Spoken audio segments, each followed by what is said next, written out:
So the whole point of this video is just me talking about some things that, you know, a program to me, to explain it to you. Think about a computer.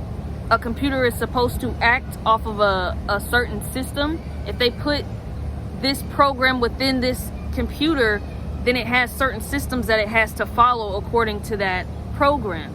And it's the same thing for you. You were given a certain type of program, and based off this program, you're gonna act, speak, and, you know, think a certain type of way and behave a certain type of way. And you're gonna make certain type of decisions based off of that programming. And it's not something that was necessarily natural in the sense that in accordance to what is actually natural. This is something that was told, because naturally it doesn't actually make sense to eat bacon, egg, and grits and a bunch of warm and greasy stuff like it, especially that it's that type of food right when you first get up. It actually doesn't make any sense at all. Especially like the more that you learn about the human body, the more that you learn about how organs and stuff function, and the way that it breaks things down, especially specific types of food. And it's like, it kind of literally makes sense, like, because you ever notice how fruit or vegetables and stuff, it kind of tastes like water in a sense. It's like, okay, this is like sugary water, and then this is like kind of salty water. Like, it all kind of just tastes like water to me, like in some sense, just like a flavored water, just with some material. Did you know that inchworms can hop? I did not know that.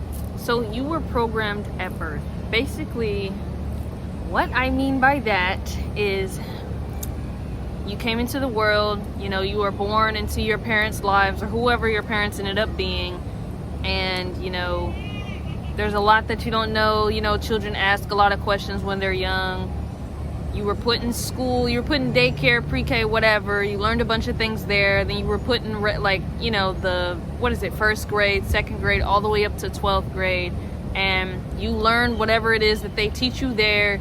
And you sit in class for, I think class is like about 8 hours. Like in the US, it's about 8 hours.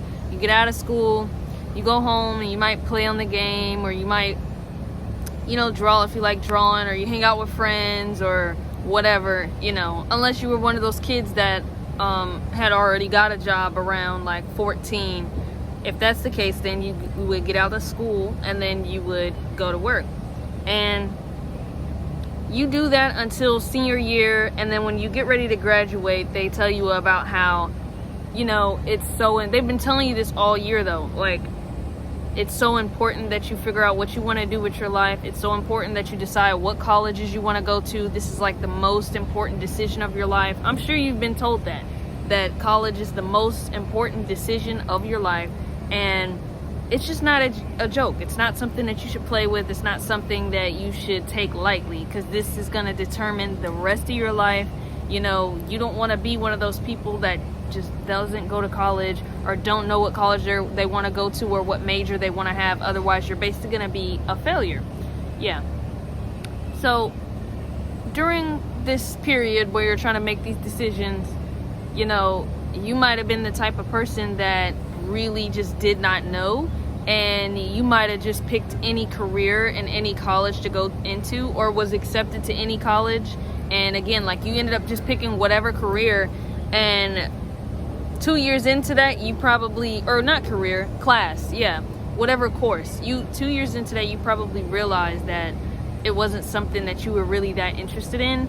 But because you were pressured and you allowed like these people to tell you all these things, especially because like you're young, so it's like, okay, these are adults, these are people with careers, these are people that went to college, you know, I don't have any other guidance outside of these people. This is what they're telling me, so I'm gonna follow it. It's kind of similar to like when you think about religion. It's like, okay, well, you're new here, this is what the people that you're constantly around are doing, so it makes sense for you to do that and follow that. This is what they're going to teach you. So, you know, you're taught religion, and then they teach you about, okay, how it goes in this life. You're supposed to go to school for however long, then you go to more school after that, and then you get a good job after that. And a lot of people probably already know this. Like, this is just the basics for people that don't know what it means when someone says you've been programmed. It's like a lot of these life paths and these beliefs are not even yours. You know, these are things that you were told from birth, is the right way to be. This is how you should live life, and there's no other way outside of that. For example, I'm pretty sure you've heard like, oh, there's no such thing as being like an artist. Like, that's not a real career. There's no such thing as, you know, making money online. There's no such thing as just anything creative or anything just alternative, because it might not even, it's all creation anyway. But I just mean like just something alternative for the traditional, other than the traditional route, is what they tell you, that you're not going to be successful in that, and so you don't even need to waste your time within that, otherwise you're going to end up being a bum. And a bum in the sense that like you're not contributing to society, you just wake up every day and you're just not doing nothing with your life. You're just literally not doing anything. That's how they paint it out to be. Like, it's just something that you're just gonna be a nobody or something, you know what I mean?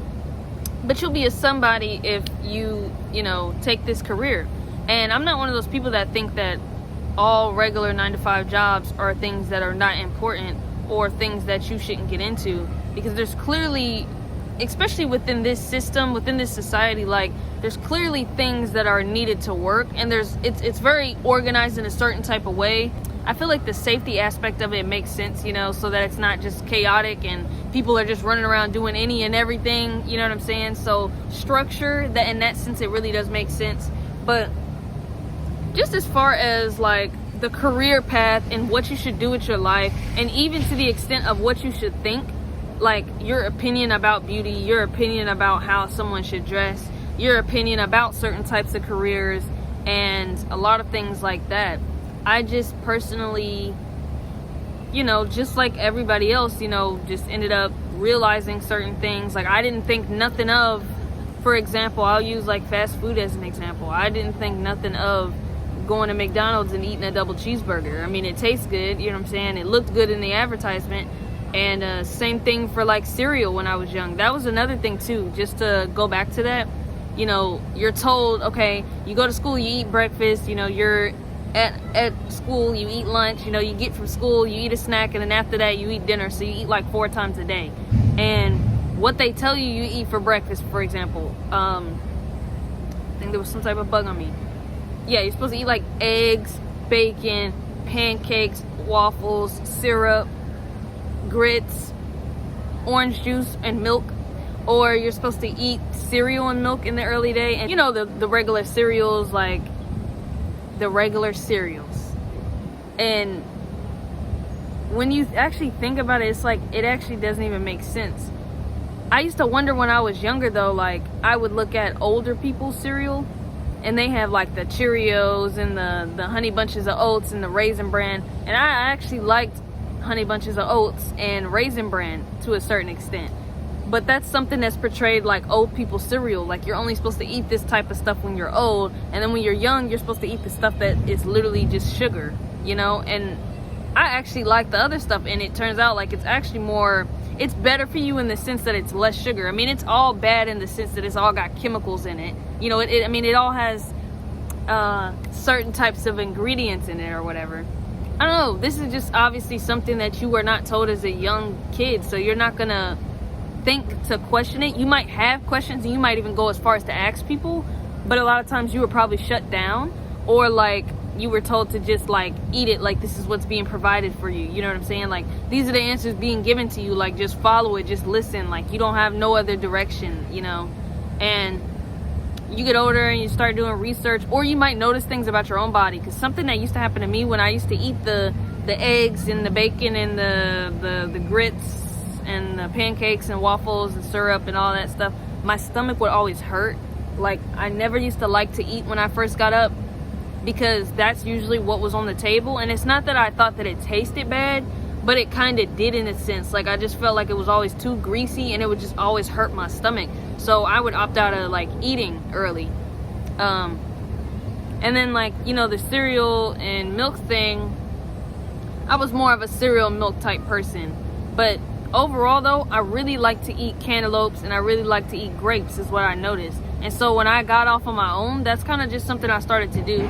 And it was before I even like researched about like finding out what's actually in certain things. I was just like, bro, like the only time I feel normal is if I just eat something like like fruit in the early days. So that's just what I started doing. I was just like, well, I'm just gonna eat fruit because for some reason this type of stuff always make my stomach hurt.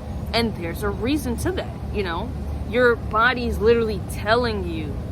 Your body's telling you. And that kind of goes into other things, and that all of that stuff kind of like led to why I eat the way that I eat now. I'll just give a quick example of something else that's like a program that was programmed into me before I, you know, got access to the internet, before I started to be around people, because there was a point in time where like we were really isolated, and still to this day I don't know if my mom did it intentionally or if it was kind of like it was just circumstantial, so it was like we really couldn't be out anyway. But so one thing I want to talk about is like, okay, you see this right here, right? Armpit hair. Before I got access to the internet and before I, you know, got around people, I thought that it was, I didn't even think anything of it actually. Like just like how this kind of grows out of your head, you know, that grows out and other places grow out. You know, you got hair arm. You got hair. You got hair on your arm. And it's just a natural thing, it just grows out. Until like, you know, I started hearing like, okay, it's not very feminine or ladylike or cleanly to have hair on your arm or to have hair under your armpits. And so that led me to start to shave and stuff like that. And the thing is that it didn't matter what type of shaving method I did, my armpit always hurt after. Like either there was some type of irritation, like when I tried to put my arm down, I couldn't put regular deodorant on, like there was just a lot of issues that I always had after shaving to the point where I just stopped. And then I got to think about it again and I was just like, you know, it doesn't really even make any sense, because it's like, if you're a person that cleanses your body every day, and even to the point where you're taking 2 times a day cleansing showers, like why would it matter if you have hair under your arm or not, especially if you're keeping up with your hygiene? If you resonated with anything I spoke about, consider liking, subscribing, and sharing so that this video reaches someone who may also need to hear this message. Thank you and bye.